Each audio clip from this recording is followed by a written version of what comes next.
Okay, disclaimer, this speech is created solely for academic debate and competition purpose. And I will start my speech in 3, 2, 1. Good morning, educators, honorable opponents, and all of everyone present here. Today, I stand firmly to support this motion. This House prefers a world where critical resources are governed by the International Materials Agency. Today, government firmly believe that the world cannot continue treating critical resources as tools of national greed, while billions of people depend on them for survival. On determines transportation, gas determines electric, rare earth element determine technology, defense system, and even renewable energy infrastructure. These resources are not luxurious anymore. They are the backbone of modern civilization. Yet today, their control is connected in the hands of a few powerful states or corporations. Countries manipulate exports for a political leverage. Price fluctuate because of geopolitical rivalry. Developing countries become extraction sites where richer nations enjoy the benefits. And when conflict happens, ordinary people suffer first. Therefore, we boldly support a world where artificial research and governed by the International Material Agency.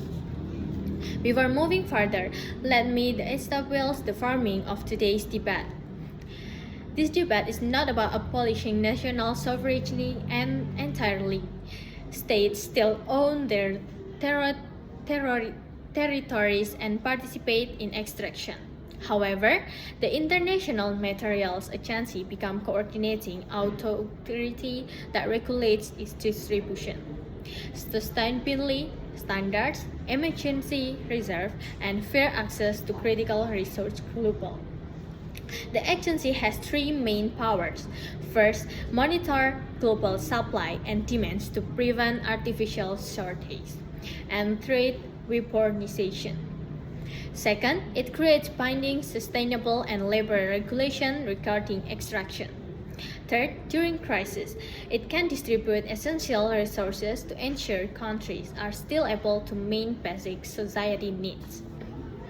The model is similar to how the world already coordinates aviation, trade, or public health internationally, because some issues are simply too interconnected to be solved individually.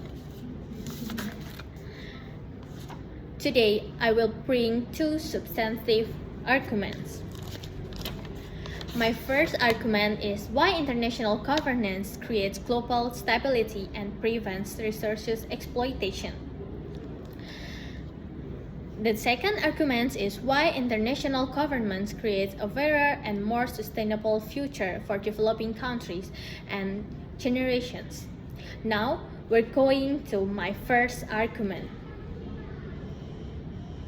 The current system rewards selfishness. Countries do not manage critical resources based on what the world needs. They manage them based on the benefits themselves politically, economically. And that becomes extremely dangerous when the entire global economy depends on these materials.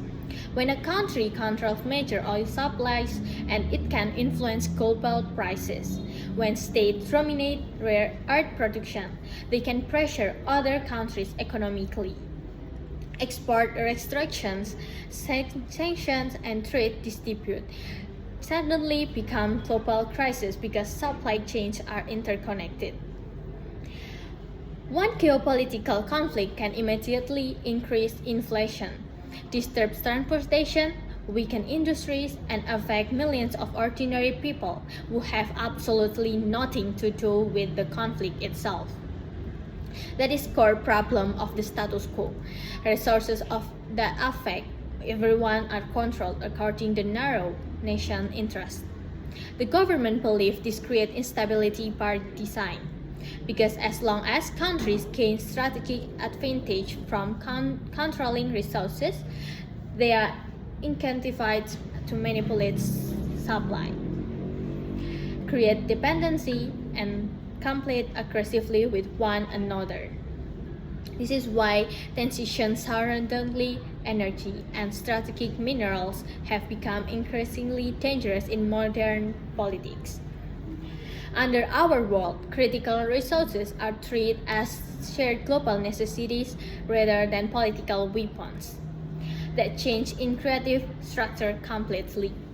Instead of countries complaining to dominate supply chains, there is a greater international coordination and collective responsibility. The focus shifts from maximizing leverage to maintaining stability. And stability matters because modern economics rely predictability. Business needs stable supply chains. Citizens need affordable energy. Countries need economical certainty to develop properly. Without coordination, every international dispute risks turning into economic shockwave for the rest of the world. But beyond economics, this is also about morality.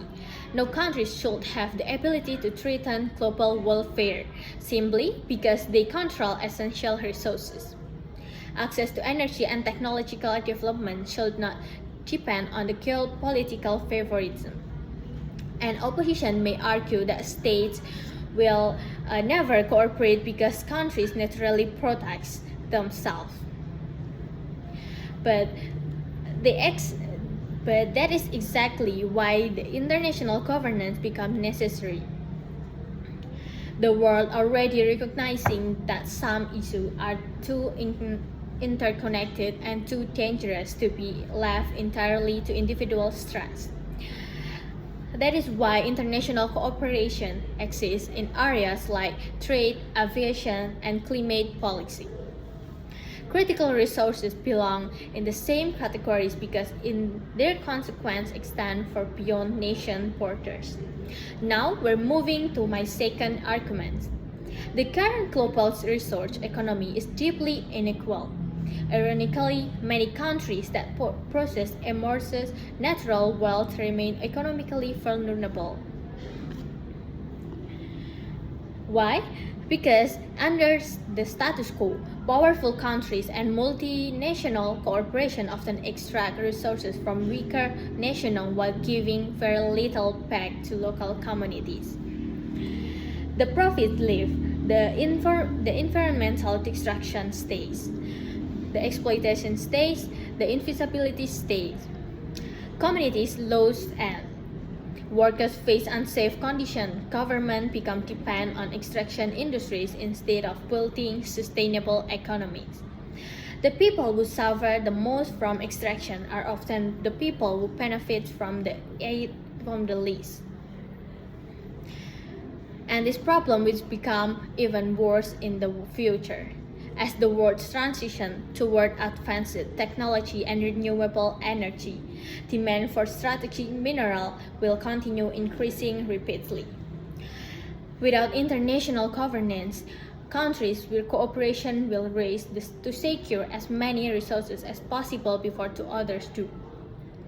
They encourage overexploitation, environmental destruction, and aggressive geopolitical competition. The government will reject a future where sustainable is sacrificed for short-term economic advantage. Because of resources are finite, future generations will inherit consequences of whether we normalize today.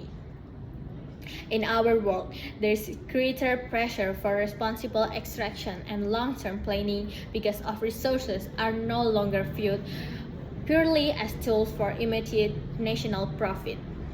Sustainable becomes a shared responsibility rather than an optional concern. So let us compare the world. In the opposition world, critical resources remain instrumental geopolitical pressure, powerful instrument of geopolitical pressure. Powerful countries continue dominating supply chains. Poorer nations continue back exploited. Environmental destruction intensive as states compete for finite materials. For this reason, this House proudly prefers a world where critical resources are governed by the International Materials Agency. Thank you.